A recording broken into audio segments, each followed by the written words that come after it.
Hi everybody, welcome to Aimee Nolte Music. This is my second video about how to play rock piano by ear. My first video, I had John sitting right here, my husband, and I was kind of telling him about how to play a U2 song, Where the Streets Have No Name, and he did a great job.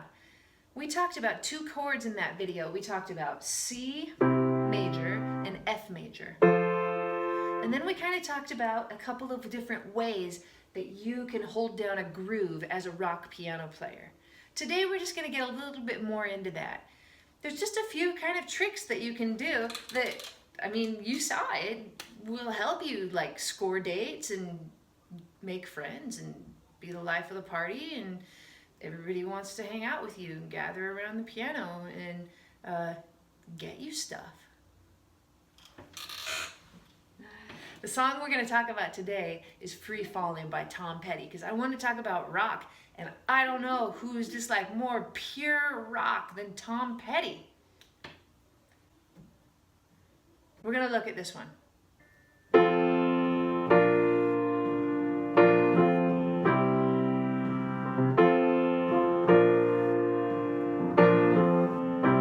Right? She's a good talk about it a little bit, all right? So, we're in the key of F. Do you guys know how to find an F major chord? The way you do it, and you can look at my video about how to build chords or how to notate chords, is that you take an F note and then you're just going to go up a major third. Now that's 4 half steps. 1, 2, 3, 4 to A, and then another 3 half steps to C. 1, 2, 3. Yeah. Looks like this. 4 half steps. 1, 2, 3, 4. There's your first major third. And 1, 2, 3. There's your second major third. F major. So that's your F chord. With my left hand, I'm just going to play an F. With my right hand, I'm going to play an F chord like that. For now. Now we've got another chord in this song. It's called B flat major. B flat major. There it is. B flat, we're going to count up. 1, 2, 3, 4, and there's our first part of the chord. We're going to count 1, 2, 3, and there's our second. That's a B flat major chord. We're going to play that B flat major chord with an F on the bottom. That's called a slash chord. Looks like B flat with a slash and an F underneath it. Sounds like this. That'll happen in this song. We've also got a C chord. Now, they happen like this. F, B flat, F, C, F, B flat, F, C. Do you hear the notes that I'm singing? La, la, la, la, la. Those are like the notes that you mostly hear in the guitar when you listen to this song. Now there's a reason for that. It's because those notes are on top. So what I'm going to do right now is I'm going to show you what you need to do about these chords. Because if I play them just like I just said them, with F right there, and then B flat, and then B flat, F, C. Listen how jumpy that sounds. And can you see my hand? There's a way to get around that. I'm going to show you. What we have to do so that we're not jumpy in our playing is what we call inversions. So we've got this F chord, right? This is an F chord. What if we were to take this C and put it on the bottom? See how those are the same note? We just put it on the bottom. Now we've got the same exact notes, but in a different order. This is called the second inversion of F. What if we take the A and we put that on the bottom, right there? We've got the same notes. This is the first inversion. So really, here is F in root position, here's F in first inversion, and here's F in second inversion. Does that make sense? You just take this note, put it on the top. Then you take this note and you put it on the top. Same thing for B flat. Here's our B flat. We take this note, we can put it on the top, and then we've got it like this. And then again, we take this D, we put it on the top, and we've got like that. Now, why do it? Same with C, right? But why do it? Well, I'll tell you why. It's because of that jumpiness that I just showed you, right? When Tom Petty plays the guitar, it doesn't sound like... It doesn't sound like that. Remember the notes we sang? Da, da, da, da, da. What are those notes? That's what they are.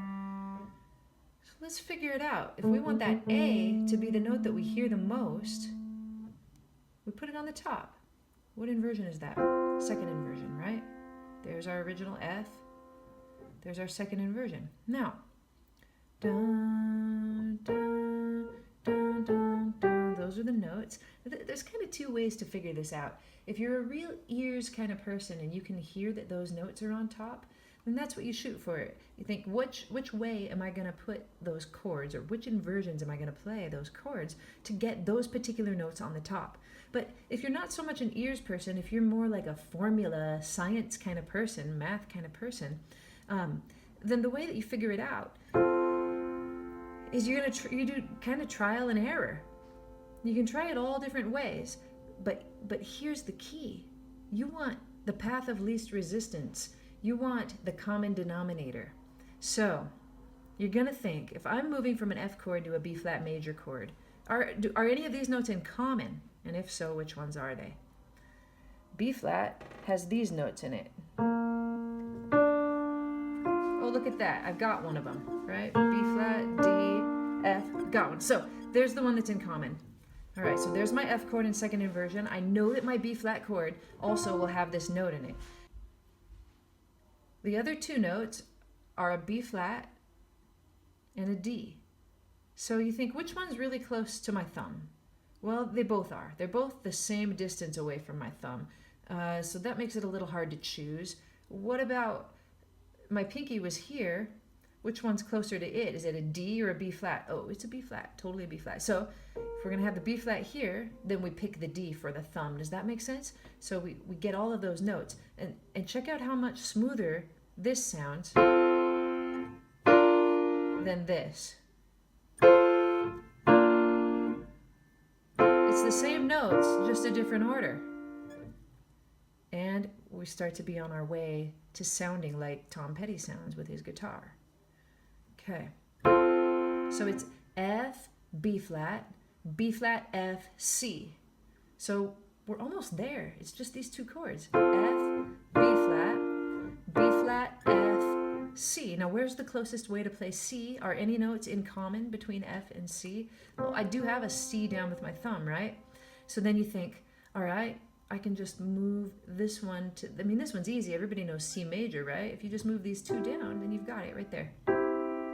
How does that sound?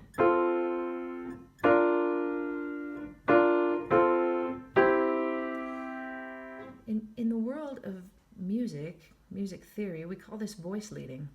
It's like if you were going to be singing one of these notes, like say you're a background singer and you're going to back up Tom Petty, and you're going to go, ah. You're going to sing maybe these notes on ah.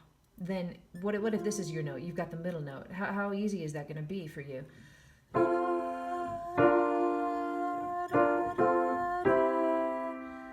Like I said, it's like the path of least resistance, or the most common tones that you can have. How about the top one? Da, da, da, da, da. That's what we were singing before. How about the bottom one? Da, da, da, da, da, da. If I had three people, two other people right now to sing at the same time as me, that would sound great. Voice leading. So, left hand now. We can just keep it because remember I said it's a B flat over F? And then we go down to a C. And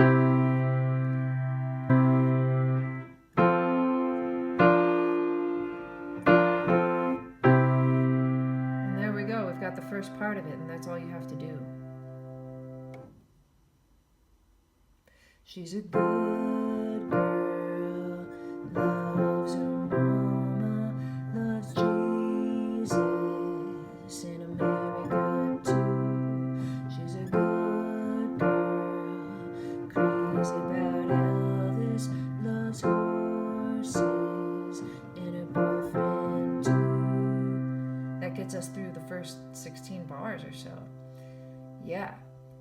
What if you want to make it a little softer sounding? I know John Mayer did a cover of it. I mean, he's a guitar player too, but there are things to do so that you can make it sound nicer, smoother, softer. Like you change it, right? You make your cover of it. Here's one way. You take those exact same chords that we just figured out and you arpeggiate them. That means to play one note at a time instead of a block style like this. We're just gonna go.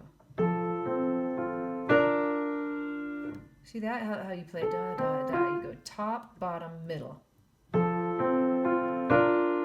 Then, sounds good to just attack that second one. But then you could do that. So,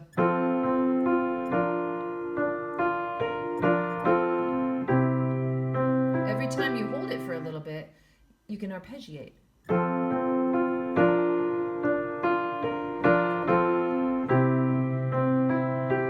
Choose the order.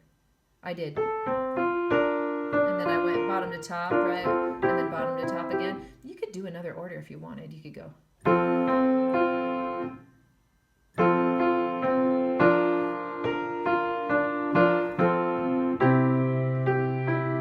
That sounds nice too. You wouldn't even have to attack the chords in block style at all if you didn't want to. You could.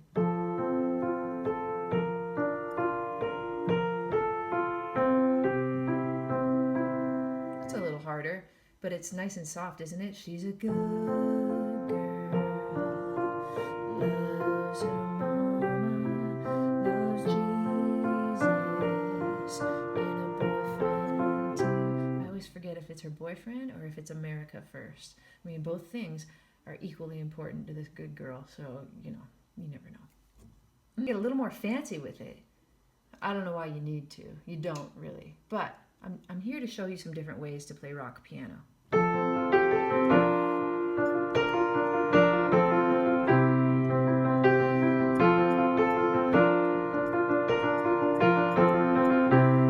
You could, right? You could go for 16th notes. 1, 2, 3, 4, 5, 6, 7, 8, 9, 10, 11, 12, 13, 14, 15, 16.